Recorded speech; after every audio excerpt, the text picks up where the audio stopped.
Ethan looked down at the medical monitor, its frantic beeping echoing through the sterile hospital room like a countdown. I am not letting Grace's you go. hand felt ice-cold in his, her shallow breaths slipping away. Outside the frosted glass door, two men in dark suits watched like vultures, sent by the one man who had destroyed his life 15 years ago. Ethan gripped the crumpled DNA report in his trembling fist, the heavy silver locket dangling from his fingers. Every lie, every forged letter, and every stolen year rushed through his mind. A tiny sob broke the silence. He looked down at Lily, whose tear-stained face was filled with terrifying hope. "Please, Ethan," she whispered, her voice cracking. "Don't let them take her." Grace. The security guards slammed the door I thought open, I lost you. their expressions Ethan, cold. You shouldn't Ethan be stood here. up, stepping directly between the armed men and the helpless child, his chest tight with a rage he hadn't felt in a decade. He was about to lose everything all over again. Before we find out what happens next, if you love deep, emotional stories about family secrets, unexpected love, and sweet justice, please take a moment to subscribe to the channel, like this video, and drop a comment below. Your support helps us bring more incredible stories to life.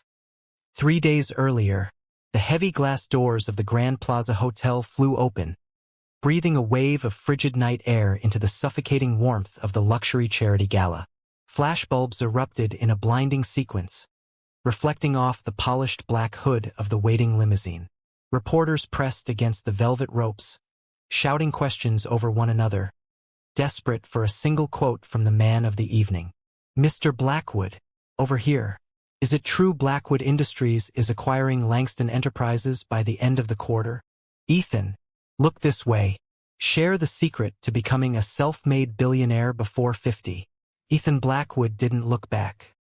He kept his eyes fixed straight ahead, his tailored charcoal suit fitting his broad shoulders perfectly, his jaw set in a hard, unyielding line. At 48, he possessed the kind of wealth that could alter the economy of a small nation. Yet his eyes were entirely empty. He had built an empire on a foundation of absolute isolation. To the world, he was a brilliant, ruthless genius. To himself, he was a ghost moving through a crowded room. "Keep them back, Marcus," Ethan muttered to his head of security, his voice a low, gravelly baritone. "Right behind you, sir." "The car is ready," Marcus replied, placing a massive hand out to block a cameraman who had stepped too close to the perimeter. Ethan reached the open door of the limousine. He placed one foot inside, ready to sink into the quiet leather interior and leave the roaring crowd behind. He wanted nothing more than to return to his empty mansion, pour a glass of scotch, and stare out at the city skyline in silence. It was the only routine that kept the old ghosts at bay.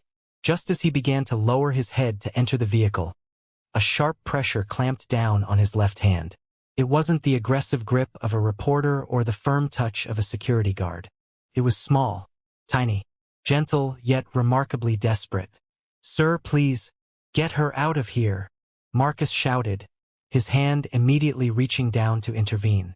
"Wait, stand down," Ethan commanded, his voice cut through the chaos like a knife. Everyone froze. The reporters stopped shouting. The security guards paused mid-motion. Ethan turned slowly, his eyes dropping down to the ground. Standing there, right past the security line, was a little girl. She couldn't have been more than 7 years old. She wore an oversized, faded denim jacket that looked like it belonged to someone else, and her small canvas shoes were coated in mud. Her cheeks were flushed bright red from the biting cold, and she was breathing heavily, her chest heaving as if she had run across the entire city just to reach this spot. But it was her eyes that made Ethan's heart stop. They were an intense, piercing sea green, a color he hadn't seen in exactly 15 years. "Hey, kid, you can't be here," Marcus said, his tone softening slightly but remaining firm. "Where are your parents?" The little girl ignored the giant security guard entirely. She kept her green eyes locked onto Ethan's face. Without saying a single word, she lifted her right arm and opened her small, trembling fist. Resting in her palm was an old, scratched silver locket. It was shaped like a vintage pocket watch, its surface tarnished with age, suspended by a delicate chain that had lost its shine long ago. Ethan's face instantly lost all of its color. The air left his lungs in a sharp, painful gasp. The world around him, the flashing lights, the murmuring crowd, the roaring city traffic, faded into absolute, deafening silence. He knew every single scratch on that metal. He knew the exact weight of it. "Where did you get that?" Ethan whispered, his voice shaking so violently it barely carried over the wind. The little girl took a half-step forward, reaching out and gently placing the cold silver locket directly into Ethan's massive palm. She leaned in closer, her voice tiny but completely clear. "Mom said you'd recognize this," she whispered. Ethan stared down at the object in his hand. His thumb instinctively found the small hidden catch on the side. With a trembling click, the locket popped open. Inside, protected by a scratched piece of glass, was a photograph of a young, laughing couple, their faces pressed together against a backdrop of an autumn park. The man was a younger, smiling version of himself, a man who still knew how to feel joy. The woman was Grace. "Where is she?" Ethan demanded, dropping to his knees right there on the wet pavement, completely unbothered by the dirt ruining his expensive suit. He grabbed the little girl's shoulders, his eyes wild with a mixture of terror and sudden, overwhelming hope. "Where is the woman who gave you this?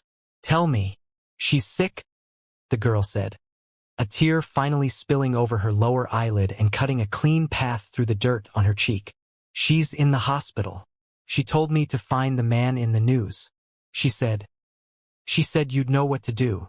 As Ethan stared at the child, the memories he had spent a decade and a half trying to cremate came rushing back with the force of a tidal wave. 15 years earlier, Ethan hadn't been a billionaire. He had been an ambitious, idealistic young engineer working out of a cramped garage, pouring his soul into a startup tech firm. He had possessed nothing to his name except a massive dream and a profound, consuming love for Grace Carter. She had been his anchor, his muse, the woman who stayed up until dawn making him coffee while he coded, whispering that she believed in him even when the rest of the world thought he was crazy. He had bought that exact silver locket with his very first meager paycheck, skipping meals for 2 weeks just to afford it. Inside, he had placed their photo and promised her that no matter how big his business grew, she would always be his home. They were engaged to be married in the summer. Then, everything vanished. One evening, Ethan had returned to their shared apartment to find the lights off and the closets completely emptied. There was no sign of a struggle. There was only a single, typed letter resting on the kitchen counter. The words had burned themselves into his retinas permanently. "I can't do this anymore, Ethan. Your work is your true love, not me. I found someone who can give me a real life right now. Don't look for me." He had looked. He had searched for months, screaming her name into the void, checking every hospital, every mutual friend, every train station. But Grace had evaporated from the face of the earth. Heartbroken, humiliated, and utterly shattered, Ethan had hardened his heart into stone. He poured his grief into his company, transforming his pain into a weapon. He became a billionaire, but he became a prison guard to his own soul. He never dated. He never loved. He convinced himself that Grace had simply abandoned him for an easier life. But now, looking into the eyes of this little girl holding that very same locket, the foundation of his entire adult life began to crack. "What's your name, sweetheart?" Ethan asked, his voice cracking as he forced himself to calm down for the child's sake. "Lily," she replied, wiping her nose with the sleeve of her oversized jacket. "Lily Carter." Ethan felt a physical ache in his chest at the surname. Carter. Grace had kept her name. He stood up, turning to Marcus, his eyes blazing with an intense, terrifying authority that the security guard had never seen before. "Cancel the rest of my schedule for the week," Ethan ordered. "Call my personal physician. Tell him to prepare a private medical transport team and have them stand by." "Sir? Where are we going?" Marcus asked, opening the limo door wider. Ethan looked down at Lily, reaching out to gently take her tiny hand in his. "We're going to the hospital. Lily, lead the way." The sleek black limousine cut through the slick, rain-soaked city streets, its engine purring silently while the world blurred outside the tinted windows. Inside, the atmosphere was suffocatingly tense.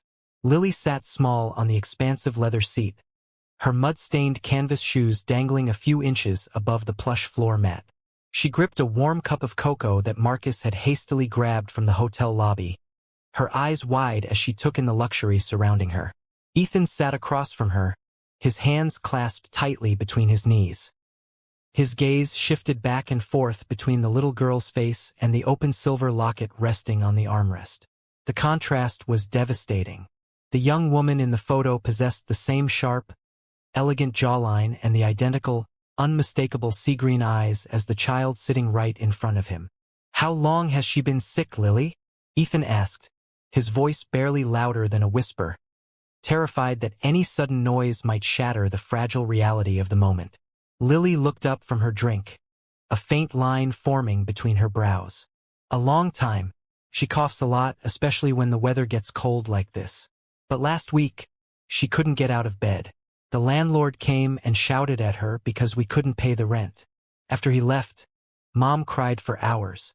Then she took out that necklace from a velvet box under her mattress.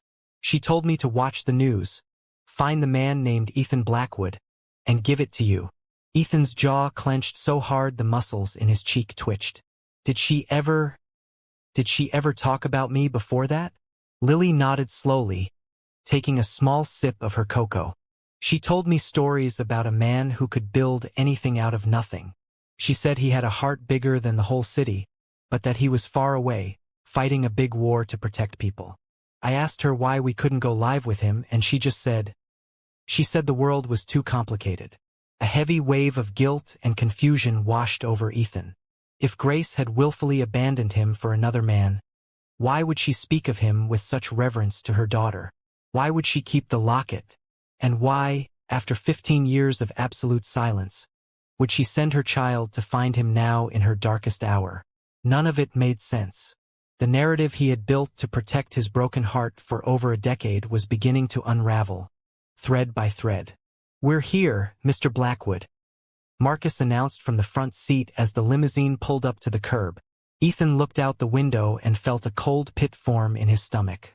This wasn't the state-of-the-art medical center where he donated millions every year. This was St. Jude's Public Infirmary, a chronically underfunded, overcrowded county hospital on the industrial edge of the city. The concrete facade was peeling, and the flickering neon sign over the emergency room door cast an eerie, sickly green glow over the pavement. Before Marcus could even step out to open the door, Ethan threw it open himself. He grabbed Lily's small hand, shielding her from the freezing drizzle with his long coat as they hurried through the sliding glass doors. The interior of the hospital was chaos. The scent of bleach and old copper hung heavy in the air. Overworked nurses rushed past crying patients lining the hallways on temporary gurneys, and the constant, piercing blare of sirens echoed from outside. Ethan, a man accustomed to private wings and pristine environments, felt a burning rage that the woman he once loved was trapped in a place like this. "Which room, Lily?" Ethan asked, his eyes scanning the crowded hallway. "Third floor.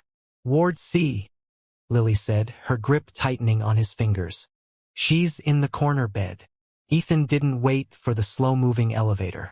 He took the stairs 2 at a time, his polished shoes clicking loudly against the concrete steps, with Marcus trailing closely behind.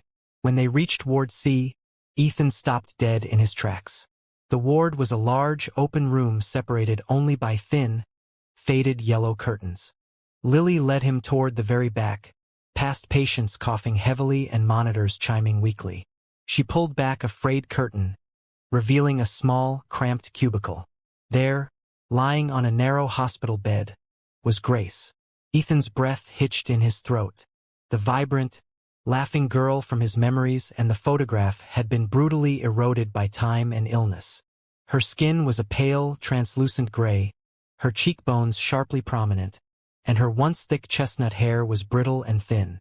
A clear plastic oxygen mask covered her nose and mouth, fogging up slightly with every shallow, rattling breath she took. "Mom!" Lily whispered softly, stepping up to the side of the bed. "Mom, look, I found him. I brought him here." Grace's eyelids fluttered open slowly. Her eyes, dull and exhausted, looked at Lily first, a faint, maternal warmth passing through them. But as her gaze drifted upward and landed on the tall figure of Ethan standing at the foot of her bed, her pupils dilated in absolute shock. A sharp gasp rattled in her chest, and the heart monitor beside her began to beep at a frantic pace. "Ethan?" she croaked, her voice weak and raspy behind the plastic mask. She reached up with a trembling, frail hand, trying to pull the mask away. Ethan crossed the distance between them in a split second. He dropped to his knees beside the bed, exactly as he had on the pavement outside the gala, and caught her hand before it could fall. Her skin felt entirely devoid of warmth, like fine parchment. "Grace?" Ethan choked out, the tears he had suppressed for 15 years finally burning behind his eyes. "My God, Grace! What happened to you? Why are you here?" Grace stared at him, a tear escaping the corner of her eye and sliding down into her hair. You came," she whispered, her voice trembling with an emotion so raw it tore at Ethan's chest. I thought you would hate me forever. I thought you would throw the locket away." Ethan shook his head quickly, pressing her cold hand against his cheek. "Hate you? Grace, you broke my heart. You left me a typed note on the counter and disappeared into thin air. I spent months looking for you. I thought you left me for someone else. I thought you didn't love me anymore." Grace's eyes widened, a sudden, desperate surge of energy forcing her to sit up slightly against the pillows. She stared at him in utter bewilderment. "What? A note? Ethan, no. I never left you. I never wrote a note." Ethan froze, his heart dropping into his stomach. "What do you mean?" "Grace, the apartment was empty. All your things were gone. I was forced out." Grace cried out, her voice cracking as she began to cough violently. Ethan gently rubbed her shoulder, his mind spinning into absolute chaos as she caught her breath. She looked deep into his eyes, her gaze piercing through the fog of 15 years. "Ethan, listen to me. I never wanted to leave. I tried to contact you. I wrote you dozens of letters. I called your office every single day for a year. I even came to your new building. But the security guards threw me out and told me that you had given strict orders never to let me see you again. They said you had moved on to a wealthier life and that a girl from the docks would only ruin your reputation." The room seemed to tilt on its axis. Ethan felt the blood roaring in his ears, a deafening sound that drowned out the entire hospital. "I never gave that order," Ethan whispered, his voice dangerously low, a terrifying realization beginning to dawn on him. "I never received a single letter, Grace. Not one. I never knew you called." "Then, who did?" Grace whispered back, her face turning entirely white as the terrifying magnitude of a 15-year-old lie began to settle over both of them. If you're completely gripped by this web of secrets and want to see Ethan uncover the truth and protect his family, make sure to smash that like button, subscribe if you haven't already, and leave a comment below with your theories on who tore them apart. Before Ethan could answer, the heavy curtain to the cubicle was violently yanked back. A harsh, arrogant voice broke the emotional sanctuary of the room. Well, I had a feeling the tracker on the girl's jacket would lead me somewhere interesting, but I certainly didn't expect to find the great Ethan Blackwood sitting in a public ward like a common beggar." Ethan stood up slowly, turning around as his entire body went rigid with pure, unadulterated hatred. Standing at the entrance of the cubicle, flanked by two large men in dark tailored suits, was Victor Langston.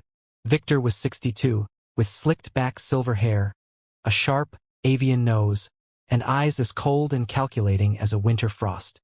He was the CEO of Langston Enterprises, a ruthless business tycoon who had ruled the city's corporate landscape for decades through intimidation, blackmail, and corporate warfare. Currently, Ethan's company was in the middle of an aggressive, hostile takeover to buy out Langston's failing empire. "Victor," Ethan spat, stepping directly in front of Lily and Grace, shielding them from the older man's gaze. "What the hell are you doing here?" Victor smiled, a cruel, mocking smirk that didn't reach his eyes. He glanced past Ethan at Grace, who was trembling violently against her pillows, terror etched into every line of her face. "Just checking on an old acquaintance, Ethan," Victor said smoothly, tapping his expensive cane against the linoleum floor, "and making sure certain historical debts remain unpaid. You really shouldn't meddle in affairs that don't concern you, Blackwood. You should have stayed in your ivory tower." Ethan stood frozen for a fraction of a second, his brain rapidly connecting dots he hadn't even known existed. The hostile takeover, the destroyed letters, Grace's sudden disappearance 15 years ago. It all collided in his mind with the force of a physical blow. "You?" Ethan whispered, his voice descending into a terrifying, gravelly register that made even Victor's corporate bodyguards shift their weight uncomfortably. "It was you." Victor's smirk didn't falter. He stepped fully into the cramped cubicle, the expensive scent of his imported cologne instantly clashing with the harsh smell of hospital bleach. "Let's not get dramatic, Ethan. It was just business. 15 years ago, you were an arrogant little upstart working out of a garage, refusing a perfectly generous buyout offer from Langston Enterprises. You thought your little encryption software was going to change the world, and you wouldn't sell. I needed you broken. And a man with an anchor like her is entirely too stable to break. You tore my life apart for a corporate acquisition?" Ethan roared, taking a massive step forward, his fists clenching so hard his knuckles turned white. Marcus instantly moved up, placing a hand on Ethan's chest to keep him from committing murder right there in the ward. "I did what was necessary," Victor sneered, his eyes darting to the terrified Lily, who was hiding her face in Grace's hospital blanket. "I intercepted your little love letters. I paid off her landlord to evict her. I ensured every phone call she made to your garage was routed to a deadline, and I had my security detail give her a very clear message when she tried to show up at your first real office. By the time you finally looked up from your computer screen, she was gone, and you were so thoroughly devastated that you buried yourself in work, which made your company incredibly valuable. I merely waited for the right time to harvest it." "You're a monster," Grace choked out from the bed, her oxygen mask fogging rapidly as her heart rate monitor began to beep in a frantic, erratic rhythm. "You threatened my family. You told me Ethan would be ruined if I ever came near him again. And you listened, like a good little girl from the docks," Victor said coldly. He turned his gaze back to Ethan, his eyes narrowing. "But now, Blackwood, you're trying to buy out my entire legacy. You think this hostile takeover is going to go through? If you don't drop your bid for Langston Enterprises by tomorrow morning, I will make sure the remaining days of this woman's life are an absolute living hell. And as for the kid, well, state protection services can be very careless with where they place children." Ethan's breathing was shallow and heavy. The sheer, calculated cruelty of the man standing before him was staggering. For 15 years, he had lived in a prison of self-loathing, believing the woman he loved had abandoned him, when in reality, they had both been pawns in a billionaire's twisted corporate chess game. "Marcus?" Ethan said, his voice deadly quiet, entirely devoid of the rage from a moment ago. It was the tone he used right before he completely destroyed a competitor in the boardroom. "Yes, sir. Get this garbage out of my sight. If he or his men touch that curtain again, break their arms." Marcus smiled, a genuine, menacing smile, and took a step toward Victor's guards. The two bodyguards looked at Marcus's massive frame, then at Victor, and instinctively took a half-step back into the hallway. Victor's face flushed an angry, mottled purple. "This isn't over, Blackwood. You have until 9 a.m. tomorrow to withdraw the acquisition papers, or I will ruin what's left of her." He turned on his heel, his cane clicking furiously against the floor as Marcus escorted them out of the ward. The moment they were gone, the silence of the hospital room rushed back, broken only by Grace's ragged breathing. Ethan turned back to the bed, dropping to his knees. He took Grace's hand again, but this time he looked down at Lily, who was trembling violently. Lily, Ethan said gently, reaching out to stroke her hair. Look at me, brave girl. Lily peeked out from behind her mother's arm, her green eyes shimmering with tears. Is that bad man going to hurt Mom? Never again, Ethan promised, his voice ringing with absolute certainty. I promise you, Lily, nobody is ever going to hurt either of you again. He looked up at Grace, whose eyes were heavy with exhaustion. Grace, we don't have time. This hospital isn't safe and they don't have the resources to treat you properly. I'm moving you. Tonight. Ethan, I can't afford. Shoo, Ethan whispered, pressing a gentle finger to her lips. You don't pay for anything ever again. I have a private medical transport team on standby. They're going to move you to the Blackwood Medical Pavilion. It's a private facility. The best doctors in the country are already on their way there. Within 20 minutes, Ethan's private medical team arrived, completely bypassing the chaotic county hospital staff. They carefully transferred Grace onto a specialized gurney, hooking her up to state-of-the-art portable monitors. Ethan held Lily's hand tightly as they walked down the corridor, shielding her from the flashing lights of a few persistent reporters who had managed to track his limousine to the hospital. As they arrived at the private clinic on the north side of the city, the stark contrast was immediate. The hallways were quiet, lined with polished wood and soft lighting. Grace was immediately rushed into an advanced intensive care suite, where 3 top-tier specialists were already waiting. Ethan and Lily stood outside the glass doors of the room, watching the doctors work. Lily looked exhausted, her small shoulders drooping under the weight of the oversized denim jacket. Come here, Lily, Ethan said, sitting down on a plush waiting room chair and patting his lap.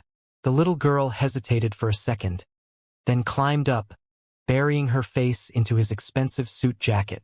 Ethan wrapped his arms around her, feeling a strange, profound ache in his chest. He had never held a child before. He had never wanted to, but holding Lily felt like holding a piece of his own shattered past. A living extension of the love he thought had died 15 years ago. Ethan, Lily whispered, her voice muffled by his coat. Yes, Lily? Are you my dad? The question hung in the quiet hallway like a physical weight. Ethan's heart skipped a beat. He looked through the glass at Grace, then back down at the little girl with the familiar sea-green eyes. He didn't know the answer. He didn't know what had happened to Grace in those 15 years, or if there had been someone else. But as he looked at her hopeful, terrified little face, he knew one thing for certain. It didn't matter. I'm the man who's going to take care of you, Ethan said softly, tightening his grip around her. I promise. The stakes have never been higher. Victor Langston has declared open war, and Grace's life hangs in the balance. Will Ethan find the evidence to destroy Victor before it's too late? If you're rooting for Ethan and Lily, smash that subscribe button, hit the like icon, and tell us in the comments if you think Ethan should destroy Langston's empire. The next morning, the clock on Ethan's office wall ticked closer to 9 a.m. He hadn't slept a single wink. He sat behind his massive mahogany desk at Blackwood Industries, his tie loosened, his eyes bloodshot but burning with a cold, calculating focus. The door to his office flew open, and his lead private investigator, a sharp woman named Sarah, walked in, throwing a thick manila folder onto his desk. You were right, Ethan, Sarah said, breathing heavily. We dug into the old archives from 15 years ago. We found the paper trail. Langston didn't just intercept letters. He used a rogue shell company to buy out the property management firm that owned your old apartment building. He literally ordered the eviction notice himself under a fake name, and we found the banking records showing monthly payments to a former assistant of yours, the one who managed your schedule back in the garage days. Ethan opened the folder, his eyes scanning the documents. The evidence was undeniable. It was a meticulous, decades-long paper trail of corporate espionage, blackmail, and emotional destruction. Victor Langston hadn't just played dirty. He had broken multiple federal laws to keep Ethan and Grace apart. Is it enough to lock him away? Ethan asked, his voice deadly calm. It's enough to trigger a federal investigation that will freeze all his assets by noon, Sarah replied with a grim smile. But Ethan, there's something else. We also pulled the medical and birth records for Lily Carter from the state registry, just like you asked. Ethan's hand paused over the folder. He felt a sudden, icy wave of anxiety wash over him. And Sarah sighed gently, her expression softening with pity. Lily was born exactly 7 years ago. The birth certificate lists the father as unknown. But we ran a rush comparison against the blood panels the hospital took from Grace last night, and we managed to cross-reference some older medical files. Ethan, Grace was involved with a local teacher about 8 years ago. A man who passed away in a car accident before Lily was even born. Lily, she isn't biologically yours. Ethan stared at the document in front of him, the black and white text blurring together. The room felt entirely devoid of air. For a fleeting moment, a sharp, bitter pang of disappointment flared deep within his chest. He had looked into those sea-green eyes and secretly allowed himself to believe that a miracle had survived the wreckage of their stolen youth. He had imagined a world where his blood ran through the veins of the brave little girl who had saved her mother's life. Ethan, Sarah said softly, her hand resting gently on the edge of the desk. I'm sorry. I know what you were hoping. Ethan remained motionless for a long, heavy silence. Then, slowly, his gaze drifted to the corner of his desk, where the tarnished silver locket lay open. He looked at the young, unburdened faces of himself and Grace. He remembered the cold pavement outside the gala, the muddy canvas shoes, and the absolute trust in Lily's voice when she whispered, "Mom said you'd recognize this." He thought of how she had run through the bitter cold, carrying nothing but a piece of metal and a mountain of hope, just to find a stranger because her mother believed in him. A slow, deliberate smile broke across Ethan's face. The tension left his shoulders, replaced by an unshakable, profound calm. He closed the folder and looked up at his investigator. "Don't be sorry, Sarah," Ethan said, his voice steady and resolute. "This changes absolutely nothing." He stood up, fastening the button of his suit jacket with crisp precision. "Deliver those corporate espionage files straight to the federal prosecutor's office. Make sure the media gets a copy the exact second the handcuffs click on Victor's wrists. I want his empire dismantled before the market closes." "Consider it done," Sarah replied, a fierce glint of satisfaction in her eyes. 10 minutes later, Ethan arrived back at the Blackwood Medical Pavilion. The morning sun was filtering through the large windows of the private suite, casting a warm, golden glow over the room. Grace was awake, resting against a pile of soft pillows, her breathing noticeably steadier thanks to the high-end treatment. Lily was curled up in a chair beside her, sound asleep, still wearing her faded denim jacket like a shield. The door clicked shut, and Grace turned her head, her eyes widening slightly as Ethan walked over. She looked down at the floor, her voice laced with an agonizing vulnerability. "The doctors, they told me you requested a full genetic panel on Lily this morning. Ethan, I never lied to you. When I was forced away, I thought you hated me. Years later, I tried to move on. I met a good man, a teacher, but he died before she was ever born. I raised her alone. I'm so sorry. I know you probably feel betrayed all over again." Ethan walked over to the bed and did something he hadn't done in 15 years. He smiled completely from his heart. He reached down and gently woke Lily, lifting the sleepy child into his arms. Then, he knelt down right beside the bed, holding Lily close while looking deep into Grace's tear-filled eyes. "A father isn't the man whose name is on a medical report, Grace," Ethan whispered, his voice thick with emotion as he looked up at the little girl in his arms. "A father is the one who stays. A father is the one who fights. Lily, I don't care what a piece of paper says. From this day forward, if you'll have me, I am your dad, and nobody is ever going to separate us again." Lily blinked away her sleepiness, her small arms wrapping tightly around Ethan's neck as she buried her face into his shoulder. "I want you to stay," she sobbed softly. Grace let out a broken, joyous cry, throwing her arms around both of them, the heavy shadow of their tragic past finally dissolving into the morning light. The retaliation against Victor Langston was swift and absolute.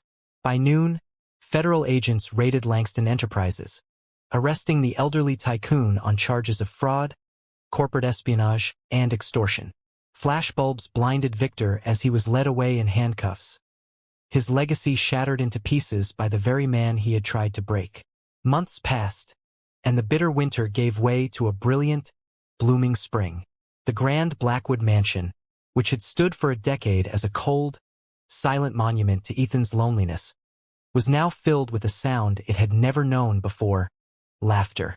Grace had made a full recovery, her skin vibrant and her eyes sparkling with life once more.